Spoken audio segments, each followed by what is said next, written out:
Section 44 exemption under international agreements. इस section में basically ये चीज़ कवर की गई है कि अगर कोई इनकम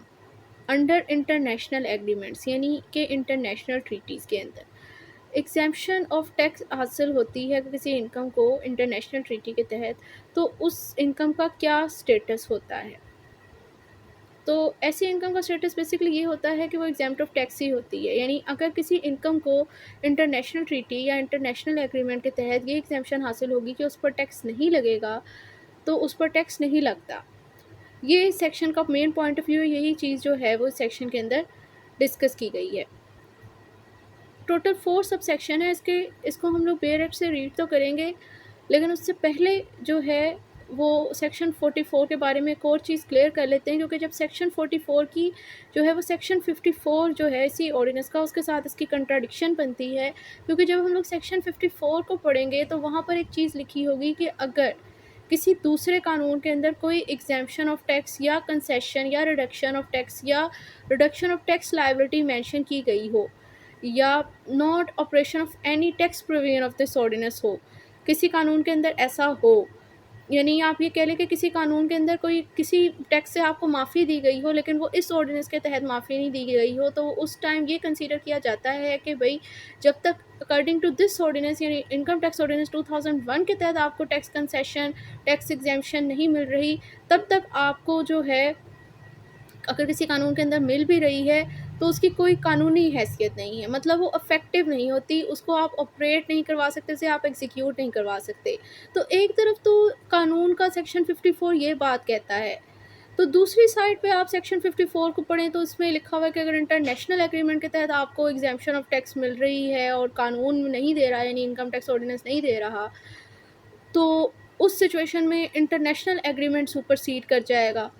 तो ये क्या बात हुई कि सेक्शन 54 तो इसे रिफ्रेन कर रहा था और सेक्शन 54 जो है वो उसकी इजाज़त दे रहा है। तो इसके अंदर बेसिकली लॉजिक ये है कि सेक्शन 54 के अंदर कंट्राडिक्शन थी इनकम टैक्स ऑर्डिनेंस की किसी दूसरे कानून के साथ, और यहाँ पर सेक्शन 44 के अंदर सोई कंट्राडिक्शन है आईटीओ की यानी इनकम टैक्स ऑर्डिनेंस की इंटरनेशनल ट्रीटीज़ के साथ। और जब कंट्राडिक्शन होती है लॉ की और इंटरनेशनल ट्रीटीज़ या एग्रीमेंट्स की, तो इस सिचुएशन के अंदर बेसिकली इंटरनेशनल एग्रीमेंट सुपरसीड कर जाते हैं। तो दैट्स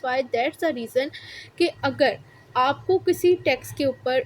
माफ़ी होगी या कंसेशन या कोई एग्जाम्पशन ऑफ टैक्स आपको किसी इंटरनेशनल ट्रीटी के अंदर मिल रही है और बेशक आईटीओ के अंदर नहीं मिल रही, इस ऑर्डिनेंस के तहत नहीं मिल रही,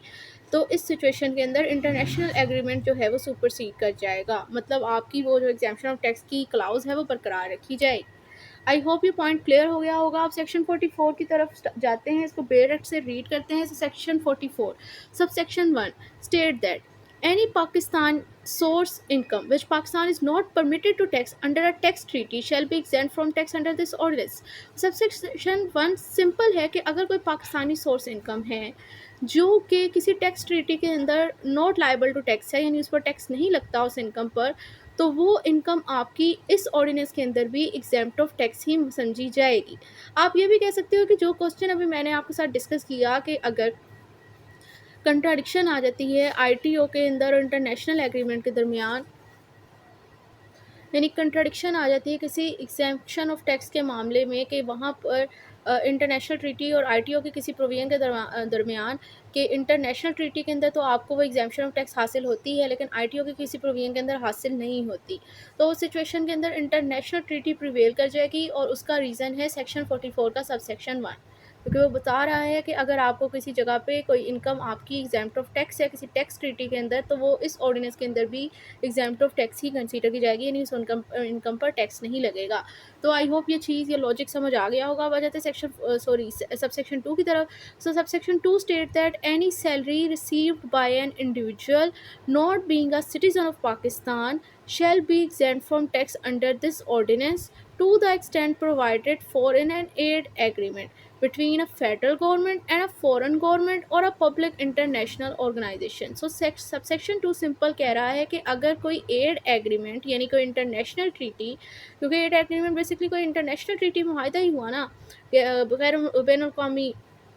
मुआहदा होता है किसी फेडरल गवर्नमेंट के दरमियान या फिर फेडरल गवर्नमेंट और फॉरेन गवर्नमेंट या फिर पब्लिक इंटरनेशनल ऑर्गेनाइजेशन के दरमियान अगर कोई एड एग्रीमेंट होता है और उस एग्रीमेंट के तहत कोई सैलरी रिसीव कर रहा होता है कोई इंडिविजुअल, और वो इंडिविजुअल भी ऐसा जो कि किस पाकिस्तान का शहरी नहीं है, यानी पाकिस्तान का सिटीज़न नहीं है, तो उस पर्सन की जो वो सैलरी रिसीव कर रहा है इस मुआहदे की बेस पर, उस पर्सन की जो वो सैलरी होती है, यानी जो सैलरी वाली उसकी इनकम होती है, वो इस ऑर्डिनेंस के अंदर एग्जेम्प्ट ऑफ टैक्स मानी जाती है। किस हद तक एग्जेम्प्ट ऑफ टैक्स होती है? उस हद तक जितनी कि इस एड एग्रीमेंट के अंदर, यानी जो ये फेडरल गवर्नमेंट और इस फॉरेन गवर्नमेंट का मुआहदा होता है, उस मुआहदे के अंदर जिस हद तक उसे एग्जाम्पशन हासिल होती है, उस हद तक उसकी पर्सन की इनकम एग्जेम्प्ट ऑफ टैक्स मानी जाती है। अब ये तो था जनरल रूल। आगे ये वेयर का जो वर्ड है ये बेसिकली शो कर रहा है कि आगे ये जो 3 है ना, ए, बी, सी, ये 3 कंडीशंस पूरी होनी ज़रूरी हैं, तब आपको सब सेक्शन 2 की प्रिविलेज हासिल होगी। और वो 3 कंडीशन क्या है? नंबर 1 कंडीशन ये है, the individual is either not a resident individual or a resident individual solely by a reason of the performance of service under the aid agreement। यानी पहली कंडीशन तो ये है कि आप बेशक पहली कंडीशन तो ये है कि आया आप रेजिडेंट इंडिविजुअल हो या नहीं हो रेजिडेंट इंडिविजुअल, और अगर रेजिडेंट इंडिविजुअल हो भी तो सिर्फ़ और सिर्फ अपनी एम्प्लॉयमेंट की वजह से जो इस एड एग्रीमेंट के तहत आप कर रहे हो, आप यहाँ पर आए हुए हो, तो ये कंडीशन होनी चाहिए। मतलब पहली कंडीशन तो ये है कि बेशक अगर आप नॉन रेजिडेंट हो, आपको नॉन रेजिडेंट होना चाहिए, या फिर अगर आप रेजिडेंट हो लेकिन आप जो है वो अपनी एम्प्लॉयमेंट की वजह से पाकिस्तान में आए हुए हो, उस वजह से आप रह रहे हो। रेजिडेंट और नॉन रेजिडेंट, बेसिकली रेजिडेंट वो पर्सन होता है जो कि 183 डेज़ या उससे ज़्यादा पाकिस्तान के अंदर स्टे करता है, और नॉन रेजिडेंट वही पर्सन होता है जो इसी तरह 183 डेज़ या उससे ज़्यादा outside of Pakistan stay out करे। तो वो कह रहे हैं कि ये पर्सन जो है वो रेजिडेंट हो या नॉन रेजिडेंट हो, ये मैटर नहीं करता। अगर वो रेजिडेंट भी है अपनी एम्प्लॉयमेंट की वजह से, उसकी बस यहाँ पर उसका होना ज़रूरी है, यानी पहली कंडीशन ये होनी ज़रूरी है। रेजिडेंट और नॉन रेजिडेंट होना उसका मैटर नहीं करता, उसका बस यहाँ पर अपनी एम्प्लॉयमेंट की वजह से होना ज़रूरी होता है। पहली कंडीशन ये होनी चाहिए। दूसरा ये है कि if the aid agreement is with a foreign country, the individual is a citizen of that country. तो दूसरी कंडीशन ये है कि जिसके साथ आपका ये एड एग्रीमेंट जिस कंट्री के साथ हुआ हो, वो पर्सन भी उसी कंट्री का ही सिटीज़न होना चाहिए जिसको पर्सन को सैलरी मिल रही है। मिसाल के तौर पर अगर पाकिस्तान और चाइना का कोई एड एग्रीमेंट हुआ है जिसके तहत चाइना और पाकिस्तान के अंदर आके डैम बनाना है, उसके लिए अब बहुत ज़्यादा कंस्ट्रक्टर, कॉन्ट्रैक्टर और एक टीम उसने चाइना भेजी, चाइना की कंट्री ने पाकिस्तान के अंदर। तो अब वो जो पर्सन यहाँ पर उस एग्रीमेंट के तहत अपनी सर्विसेज प्रोवाइड कर रहे हैं, वो पर्सन भी चाइना के ही होने चाहिए, वो जापान के या कोरिया के नहीं होने चाहिए, ठीक है। अब नेक्स्ट है, the salary is paid by the foreign government or a public international organisation out of fund or grant release as aid to Pakistan pursues of such agreement. यानी जो मुआहदा हुआ पाकिस्तान का और जो दूसरी कंट्री का, जैसे कि हमारे एग्जांपल में चाइना के साथ उसका मुआहदा हुआ, तो उस मुआहदे की मद में जो फिर उस काम उन्होंने करना है उस एग्रीमेंट के लिए, उसको सरंजाम देने के लिए जो फ़ंड और ग्रांट प्रोवाइड की फॉरेन गवर्नमेंट ने और पब्लिक इंटरनेशनल ऑर्गेनाइजेशन ने, वो उसी फ़ंड और ग्रांट में से इस पर्सन को भी अपनी सैलरी मिल रही है। मतलब इसकी सैलरी अब अलहदा से ना आ रही है, उसकी सैलरी भी उसी फ़ंड और ग्रांट में से, जो प्रोजेक्ट पे जो उस काम पे चल रहे हैं उसी में से इसको भी सैलरी मिल रही हो। तो ये 3 कंडीशन जब पूरी हो जाएंगी, तब जो है वो इस पर्सन की, इस सैलरी वाले पर्सन की, जिसको इस मुआहदे के रूप से सैलरी मिल रही है और जो पाकिस्तान का शहरी भी नहीं है, तब उसकी जो है वो इनकम एग्जाम्प्ट ऑफ टैक्स मानी जाएगी इस ऑर्डिनेंस के तहत, और वो भी उस हद तक एग्जाम्प्ट मानी जाएगी जितना कि उस एड एग्रीमेंट के अंदर जो फेडरल और फॉरेन गवर्नमेंट के दरमियान हुआ होगा, बता दिया गया होगा कि इसकी इनकम को इस हद तक एक्सटेंशन एग्जाम्पशन हासिल है। अगर तो उन्होंने कह दिया होगा कि पूरा ही एग्जाम्प्ट है तब पूरी, अगर उन्होंने कहा फिर हाफ तब हाफ के लिहाज से का लगा लेंगे। नेक्स्ट है सबसेक्शन 3। सबसेक्शन 3 कहता है कि any income received by any person engaged as a contractor, consultant or expert on a project in Pakistan shall be exempt from tax under this ordinance to the extent provided for in a bilateral or multilateral agreement between a federal government and a foreign government or a public international organization। वो कह रहे हैं कि अगर कोई person Pakistan के अंदर कोई प्रोजेक्ट चल रहा है और वो पर्सन ऐसा कॉन्ट्रैक्टर, कंसल्टेंट या एक्सपर्ट इन्वॉल्व है इस प्रोजेक्ट के अंदर, और वो अपनी इनकम रिसीव कर रहा है और उस पर्सन की इनकम जो उसको मिल रही है क्यों मिल रही है, क्योंकि जो प्रोजेक्ट हुआ है वो बेसिकली फेडरल और फॉरेन गवर्नमेंट के दरमियान या पब्लिक इंटरनेशनल ऑर्गेनाइजेशन के दरमियान एक मुआहिदा है। और मुआहिदा भी या तो बायलैटरल या मल्टीलिटरल होता है। बायलैटरल वो एग्रीमेंट होता है जो कि 2 कंट्रीज़ के दरमियान हो, और मल्टीलिटरल वो एग्रीमेंट होता है जो 2 से ज़्यादा कंट्रीज़ के दरमियान हो। तो कह रहे हैं कि अगर तो इनका फेडरल गवर्नमेंट का या फॉरेन गवर्नमेंट का आपस में कोई मुआहिदा हुआ है और उस मुआहिदे की रूह से कोई प्रोजेक्ट चल रहा है पाकिस्तान के अंदर, और प्रोजेक्ट को पूरा करने के लिए कोई कंट्रैक्टर, कंसल्टेंट, एक्सपर्ट पाकिस्तान आए, वो अपनी सर्विसेज इसी कैपेसिटी में, ऐसा capacity of contractor, consultant, expert provide कर रहे हैं, उन्हें अपनी इस सर्विसेज के लिए कुछ पैसे मिल रहे हैं, नहीं इनकम मिल रही है, उस मुआहिदे के बेस पे मिल रही है ना, तो उन पर्सन की इनकम भी जो है वो टैक्स फ्री होती है, एग्जाम्प्ट ऑफ टैक्स होती है इस ऑर्डिनेंस के तहत, इस हद तक एग्जाम्प्ट होगी जितना कि इस मल्टीलिटरल और बायलिटरल एग्रीमेंट के अंदर बताया गया होगा।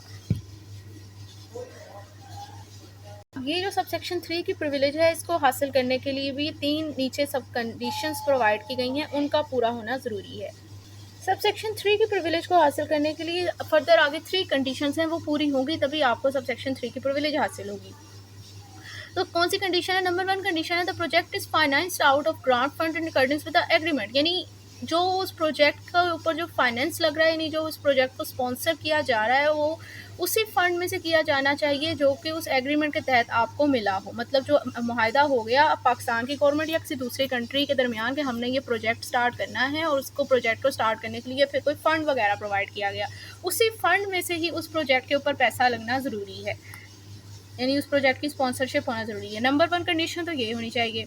दूसरी कंडीशन ये है the person is either no resident or a resident person solely by reason of the performance of the service under the agreement, यानी जिस पर्सन को ये प्रिविलेज हासिल होना चाहिए, वो चाहता है कि भाई मैं तो इस मुआहिदे के रूप से यहाँ पर अपनी सर्विसेज प्रोवाइड कर रहा हूँ, उस पर्सन का पाकिस्तान के अंदर जो है वो स्टे होना उसका ज़रूरी है, मतलब उस टाइम वो अपनी सर्विस प्रोवाइड करने की वजह से वहाँ पर रह रहा हो। अब वो बेशक रेजिडेंट हो या नॉन रेजिडेंट हो, ये मैटर नहीं करता। और यही पॉइंट बेसिकली सेम है, ऊपर डिस्कस हो चुका है, तो वही सेम एक्सप्रेशन आप यहाँ पर भी अपने माइंड में लेकर आ सकते हैं। नेक्स्ट है the income is paid out of the fund or grant purchase of the agreement, यानी मुआहिदा हुआ, उस मुआहिदे के बेस पर कोई पूरा करने के लिए कोई पैसा वगैरह दिया गया, कोई फंड ग्रांट दिया गया, उसी फंड और ग्रांट में से जो पर्सन अपनी सर्विसेज प्रोवाइड कर रहे हैं इन लोगों को इनकम मिले।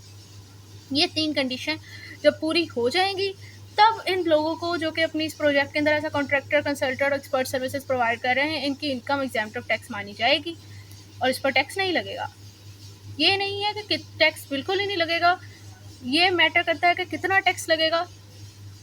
वो उस एग्रीमेंट के अंदर जितना बताया गया होगा कि लिखा हुआ to the extent provided for bilateral multilateral agreement, यानी अगर तो 2 कंट्रीज के दरमियान हुआ होगा मुआहिदा, तो उस मुआहिदे के अंदर बायलैटरल में जितना पता होगा कितना टैक्स लगना है उतना, और मल्टीलैटरल अगर 2 या से ज़्यादा कंट्री के अंदर मुआहिदा हुआ होगा प्रोजेक्ट को करना है, उसमें जितना बताया होगा किस रेशियो से इन पर लगे हैं, वो कहेंगे फुल एग्जाम्प्ट है तो फुल एग्जाम्प्ट, अगर वो कहेंगे कुछ लगना है, कुछ आप टैक्स लिया जाएगा, तो फिर उस हिसाब से टैक्स ले लिया जाएगा। सबसेक्शन 4 द फेडरल गवर्नमेंट में in respect of an official development assistance, finance laws and grant and aid, subject to such condition and limitation as it may specify, exempt income of any person on case-to-case basis through a notification of the official gazette। अगर कॉमे के बाद वाली points को आप सारी lines को एक दफ़ा स्किप कर दें तो दोबारा अगर इसे देखें तो कहते हैं फेडरल गवर्नमेंट में exempt income of any person on case to case basis through a notification of official gazette, यानी ये वफाकी हुकूमत फेडरल गवर्नमेंट की डिस्क्रिशनरी पावर है कि अगर वो चाहे तो किस पर्सन टू पर्सन किसी पर्सन की इनकम को एग्जाम्प्ट ऑफ टैक्स कर सकती है, उसके लिए वो बाकायदा ऑफिशियल गैजेट में जो नोटिस है, जो नोटिफिकेशन जारी करती है वफाकी हुकूमत, वो नोटिस भी जारी करेगी, यानी उसके थ्रू वो उन पर्सन की इनकम को एग्जाम्प्ट ऑफ टैक्स कर सकती है। और एग्जाम्प्ट ऑफ टैक्स जब वो करेगी कि इन पर टैक्स नहीं लगेगा, तो वो किस तरह करेगी? वो करेगी subject to such condition and limitation specify, यानी जो कंडीशन लिमिटेशन बताई गई होंगी किस हद तक आप एग्जाम्प्ट उनको मद्देनजर रखते हुए एग्जाम्प्ट करेगी, और कुछ स्नैरियोज हैं जिनको देखते हुए वो एग्जाम्प्ट कर सकती है। वो स्नैरियो क्या है? Respect of an official development assistant, finance loan and grant and aid, मतलब कि कितना पैसा उनके पास, कितने फंड्स होंगे, कौन किस नेचर का काम कर रहा है, उनकी असिस्टेंस जो है वो लोग प्रोजेक्ट में इन्वॉल्व हैं, कुछ की टेक्निकल वर्क को अपनी असिस्टेंस है, कुछ की फिजिकल असिस्टेंस हो सकती है, और कुछ की किस तरह की, हर पर्सन हर लिहाज से डिफरेंट उसकी एक्सपर्टीज़ होती है ना, हर पर्सन डिफरेंट लिहाज से उसकी टेक्नोक्रेसी होती है। तो कह रहे इन फैक्टर्स को देखते हुए और फंड को देखते हुए फेडरल गवर्नमेंट की पावर है कि वो कंडीशन लिमिटेशन को मद्देनज़र रखते हुए पर्सनस की जो है वो इनकम को एग्जाम्प्ट ऑफ टैक्स कर सकती है। अगर वो और उसके लिए वो बाय नोटिफिकेशन ये जारी कर देगी कि पर्सन की इनकम किस हद तक एग्जाम्पल ऑफ टैक्स है। मिसाल के तौर पर पाकिस्तान और चाइना की गवर्नमेंट का वही अगर एग्जाम्पल ले लें, मुआहिदा हुआ कि चाइना की गवर्नमेंट ने पाकिस्तान में आकर डैम वगैरह बनाना है। अब वहाँ से जो है वो कुछ सिविल इंजीनियर आए, कुछ इलेक्ट्रिकल इंजीनियर आए, कुछ जो है मैकेनिकल इंजीनियर आए, हर लोगों की अपनी कुछ आईटी एक्सपर्ट्स आए कि उन्होंने पहले कंप्यूटर पर डिज़ाइन किया, सिविल वालों ने कंस्ट्रक्शन की, मैकेनिकल इंजीनियर्स ने कहा कि क्या क्या मशीनरी लगेगी, इलेक्ट्रिकल इंजीनियर्स ने पानी का निज़ाम देखा, वहाँ पर क्या क्या इंस्ट्रूमेंट है, कितने वोल्टेज का प्रेशर हमें चाहिए। हर एक की डिफरेंट डिग्री थी और हर एक की डिफरेंट एक्सपर्टीज़ थी। पाकिस्तान की भी टीम उनके साथ इन्वॉल्व हुई। खैर पाकिस्तान की टीम का तो इनकम को तो वहाँ उनको तो ये इस ऑर्डिनेंस के तहत एग्जाम्पशन हासिल होगी नहीं। हम सिर्फ चाइना की टीम के वर्कर देखते हैं। अब वहाँ पर डिफरेंट लोग आए, अपनी सर्विसेज प्रोवाइड कर रहे थे, तो अब उस हिसाब से जो है वो फेडरल गवर्नमेंट ने देखा कि किसकी कितनी असिस्टेंस है, और प्रोजेक्ट का पैसा हमारे पास लगा लें कि 1-2 अरब या उससे ज़्यादा थे, तो उस हिसाब से फेडरल गवर्नमेंट अगर की डिस्क्रिशनरी पावर है कि वो लगा सकती है कि किस पर्सन को कितना, मतलब वो आईटी सेक्टर को, मैकेनिकल सेक्टर को, इलेक्ट्रिकल सेक्टर को, सिविल सेक्टर को जो है वो हर लिहाज से उनकी असिस्टेंस को देखते हुए, मद्देनज़र रखते हुए, और प्रोजेक्ट के पैसे को देखते हुए, फाइनेंस को मद्देनज़र रखते हुए फेडरल गवर्नमेंट ये डिसाइड कर सकती है कि किस पर्सन की इनकम को कितने तक एग्जाम्प्ट ऑफ टैक्स करना है और किस पर कितना लगाना है। ये सब सेक्शन 4 के अंदर बेसिकली ये पॉइंट डिस्कस किया गया है। आई होप ये एग्जाम्पल से समझ आ गया होगा।